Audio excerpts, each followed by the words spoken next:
What's up, everybody? What's up, Imuna Nation? So I was thinking about a certain thing that's written in the Talmud, in the Gemara, and it says that Jesus, Yeshu, is in hell, boiling in a pit of his own excrement.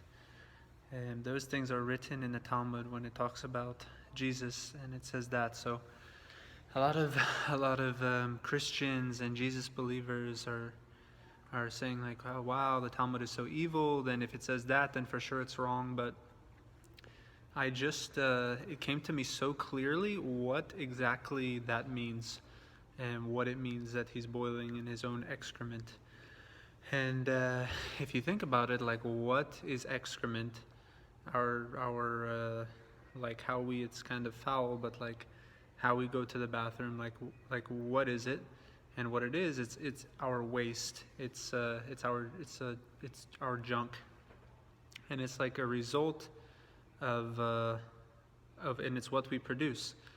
So we can produce good things, or we can produce junk. And it says that he's in hell, boiling in his own excrement. So I thought about all the things in the world that are messed up because of Jesus, because of what he did. And you can look through history, and it's very, very easy to see that all the massacres and horrible wars that were started to try to convert people, like the Christians would like come into a village or a city or a town or maybe even like a whole country, and they said, okay, if you're not going to accept Christianity, we're going to kill you.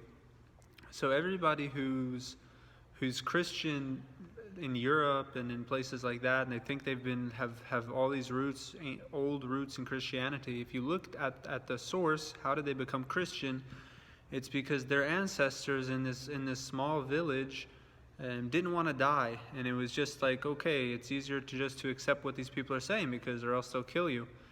And so that's one aspect of the mess. And you can see that the organizations like the Catholic Church, like the whole history of it is just like almost pure corruption. Like, for sure there were people with good intentions who did good work within those systems, but you look at the history and you look at the actions of their leaders for 1,000 years, and it's just pure corruption and population control and evil. And then Martin Luther, who is the offset of Christianity, Martin Luther, he was like, people think of him as the liberator, that he allowed people to read the Bible in their own language, but really he was a horrible enemy of the Jewish people, of the lost tribe, the last like remnant of the people who are keeping the original Torah. He was like their complete enemy, and you can read up the history about that. And you can see even today that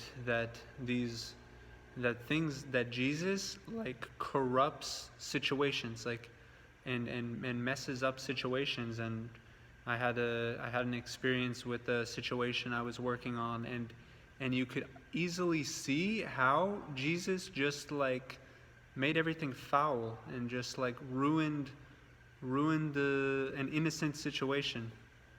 And another thing I was thinking about are people, is the ideology of Christianity teaches that if you believe in Jesus, then you're going to heaven. And all you have to do is just believe that this guy was the Son of God and that he died for everybody's sins. And just by having that belief, you're saved.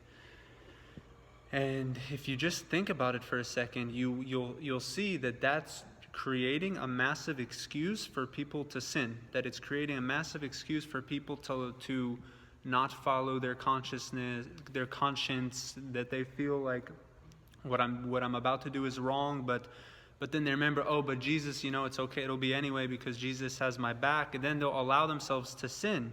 And if you put how many sins there are like that, if you have a list of it, of those sins that happen today, and those thoughts that went in those people's minds, it would be catastrophic. It would be very, very not easy to think about or realize. And that's just for today. And so you think about the last 1,000 years, and it's not a pretty sight. And it's not the truth. Like, it's not actually the teachings of Christianity, the eternal teachings of Christianity, what they teach about how the system of like what happens after you die, and all the teachings about the eternal world. It's not true. They teach that if you believe, you go to heaven, and that's not how it works. How it actually works, the actual system that's in place in creation, the way that God designed it, was that a soul works in this world, and what the soul works, how close the soul gets to God, the good actions that soul does, that's the reward. There's no like heaven or hell, like you're either here or you're there, and everybody who's here is experiencing the same thing. What you experience in heaven, in the eternal world, is a result of your actions on this world, in this world, and you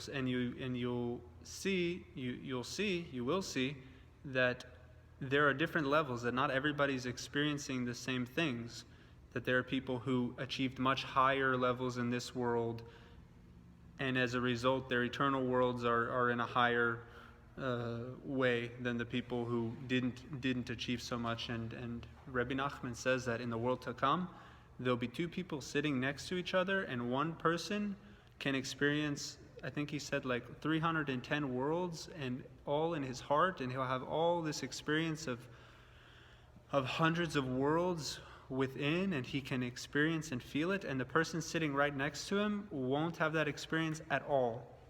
And they'll both be in the world to come, they'll both be in heaven, and one person can have all that experience and the other person next to him won't.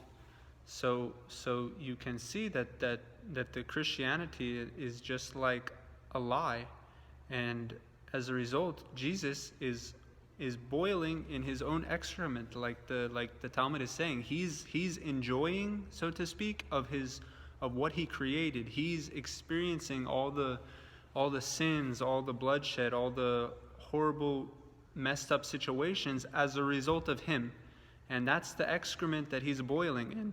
So the Talmud is right. If you think the Talmud is wrong, you don't know what you're talking about. So hope that clears it up. It felt very good to get that out there. I think it's a topic that people don't talk about or don't understand, whatever, but hopefully this will give a understanding to people. So thanks for watching. Please like, comment your thoughts, and feel free to share this video around the world. Thanks, guys. Have a great day.